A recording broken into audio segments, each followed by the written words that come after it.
አቤት። ከአቤል ጋር ስለ ወረቀቱ ጉዳይ አውርታችሁ አታውቁም እንዴ? አይ አናውቅም። እንዴት?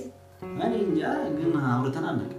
አንተ ግን ስለዛ ወረቀት ጉዳይ ምንም ነገር አያሳስብም ማለት ነው? ቢያሳስበኝስ ምን አመጣለሁ? የኔ መሆን እንደማይችል አውቃለሁ። እንዴት ያንተ መሆን እንደማይችል አወቅ? እና የእሱ አይደለም እያልሽ ነው? አዎ ስሙ እስካሌለበት ድረስ። ታዲያ ያንተ መሆን እድል አለው እያልሽ ነው? አዎ ካልፈዘዝክና ሴት ላይ የምታጠፋውን ጊዜ ቀነስ አድርገህ እሱ ላይ ካተኳክ ይወቅላው። እሱስ ልክ ነሽ። ግን ቆይ ማሚቴ ምን አስበሽ ነው? ምን አሰብኩ? እንዴት እንደዚህ ያልሽ? ማለቴ ከአቤል ወስደሽ ለምን ለኔ እንዲሆን ፈልግሽ? መቼም እየፈተንሽኝ ከሆነ እኔ ስለ ወረቀቱ አንድም ቀን አስቤያለሁ። ይኸውልህ እኔ ፈቅጃለሁ። ከአሁን በኋላ ማሰብ ጀምር። ማሚቴ ግን ደህና ነሽ? በጣም እንጂ እንደውም ከመቼ። ሰላም ጤና ይስጥልኝ ወደ ቻናሌ ቤተሰቦች እንዴት ናችሁልኝ? እንኳን ወደ ቻናሌ በሰላም መጣችሁ። ርብቃ ድራማ ክፍል 18 ላይ እንግዲህ በክፍል 18 ያየናቸው ትዕይንቶች የአቤልና የርብቃ የፍቅር ሁኔታ ጭራሽ ወደ ትዳርም እያመራ ይገኛል። ይህ ነገር ማሚቴን ምቾት አልሰጣትም። ነገሮች ሁሉ ድብልቅልቃቸው ወጥተዋል። በእርግጥ እንግዲህ እኛ ያሰብነው ርብቃ ከአቤል ጋር ከዚህ ቀደም በነበራቸው ላይፍ የሚተዋወቁ እሱም የሚያውቃት ምናልባትም በሆነ የሆነ ምንድነው የግል ወይ አደጋ ደርሶበት ብቻ በሆነ ምክንያት እሷን ረስቷት ነው ብለን ነበረ ብዙዎቻችን ስናስብ የነበረው። ነገሩ ግን እንደዛ አይደለም። ርብቃ አቤልን ትወደው ነበር። አቤልን ለብዙ ጊዜ ትወደው ስለነበረ እሱ በሄደበት እየሄደች እሱ ባለበት ሁሉ እየተገኘች እንደምትወደው ያው ስለምትወደው እሷ ብቻዋን ማለት ነው። እሱ ደግሞ ጭራሹን አያውቃትም። እናም እንግዲህ ፎቶ በተለይ ደግሞ የፎቶ ጉዳይ እሱን ነገር ጠይቋት ነበረ። ርብቃ ግን ልትነግረው ፈቃደኛ አይደለችም። በቀጣይ ጊዜ ደግሞ እነግርሃለሁ ስለ ፎቶ አለችው። እርግጠኛ ነኝ እንግዲህ ምናልባት ከሰዎች ጋር ሁነው ወይ መንገድ ላይ አግኝተው ዝም ብላ ፎቶ እንነሳ ብለው ነው። ምን ሊሆን ይችላል? እሱ በጣም ጥያቄ ፈጥሮብኛል። ነገር ግን አቤል አሁን ላይ በርብቃ ፍቅር ክንፍ ከማለቱ የተነሳ ማንንም ሰው አይሰማም። በእርግጥ ትክክለኛ ምርጫ ነው የመረጠው። ትክክለኛ ምርጫ ርብቃን ማፍቀሩ ህይወቱ የተስተካከለለት ይሆናል ማለት ነው። እንግዲህ አቤል እንደተናገረው ስለ ራሱ ታሪክ ለርብቃ እየነገራት ነበር። መቲን እንዴት እንደወደዳት ሲነግራት መቲን ያስተዋወቀኝ እዩ ነው አለ። እንግዲህ እዩ አቤል ላይ ወጥመድ አዘጋጅቶለት ነበር። ከመጀመሪያውም ጀምሮ የትውውቃቸው መሰረት እዩ ነበረ። መቲና እዩ መጀመሪያ ፍቅረኛሞች ሆነው ያለ ነገር ግን ያንን ወረቀት እንድታመጣለት ዶክሜንቱን እንድታመጣለት አቤልን ደግሞ እንድትወደው በማድረግ እንደ አዲስ ያስተዋውቃቸዋል ማለት ነው። እና በሱ በኩል ነው የመጣችው። ታሪኳም እንደዛ ነው። እኔ እንደውም የመሰለኝ እዩም ሳያውቅ አቤልም ሳያውቅ እየብቻ ያፈቀረቻቸው ነበር የመሰለኝ። ነገሩ እንደዛ አይደለም። መጀመሪያውንም ወደ እሱ ህይወት ስትመጣ ለወጥመድ እንደሆነ ግልጽ ነው ማለት ነው፣ እዩ ከሚያደርገው ነገር አንግል። እናም እንግዲህ ነገር ግን ከእሷ ጋር ሁኜ እዛ ቤት ለሰራተኝነት የመጣሽ ቀን ጀምሮ እጅሽን የያዝኩሽ ቀን ጀምሮ ስለ አንቺ ማሰብ አላቆምኩም። ነገር ግን መቲ አብራይ ብትሆንም እንኳን ግን ስለ አንቺ ማሰብ አላቆምኩኝም አለ። ልክ መቲ ላይ ለአንቺ ጥሩ ስሜት እየተሰማኝ ሲመጣ መቲ ላይ ጥፋቶችን ፈልግ ጀመርኩ። በፊት በጭፍን ነበር ማምናት አለ። ምንም ነገር ታጠፋለች ብዬ እንኳን አልጠረጥራትም። በጭፍን አምናት ነበር፣ ወዳት ነበርና ልክ ግን አንቺ ውስጤ ላይ ስትሆኚ እሷ ላይ ስህተት መፈለግ ጀመርኩኝ አለ።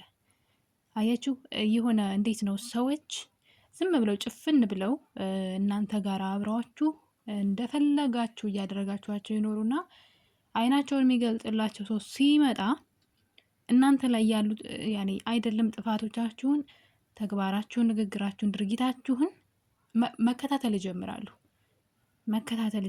እና አቤል እንግዲህ እንደዛ ነው ያደረገው።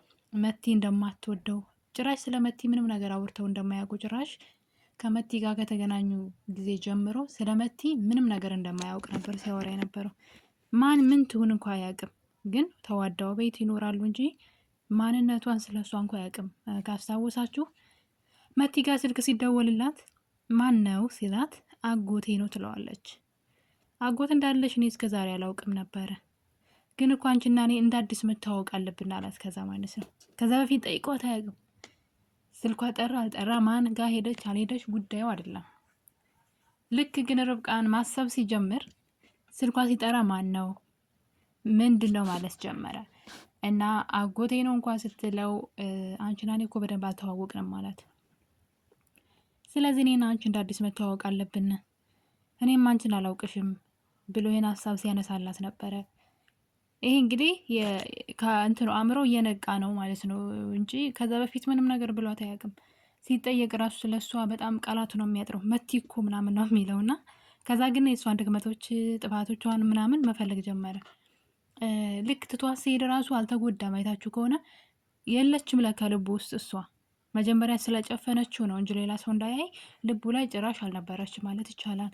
ልክ የሆነ ጥፋት ሲያገኝባት የምትወዱትን ሰዋን ለምሳሌ ስትለዩት በጣም ታዝናላችሁ፣ ብዙ ነገር ታደርጋላችሁ። ብዙ ሰው ብዙ ነገር ያደርጋል የሚወደውን ሰው በሆነ ሲከዳ። አሁን ለምሳሌ አቤል እንደተከዳ ነው አይደል የሚቆጥረው። እንደውም የሆነ ከላዩ ላይ ሸክም እንደሄደለት ነው የቆጠራት እንጂ እንደተከዳ አልቆጠረውም። እና ምንም አልመሰለውም።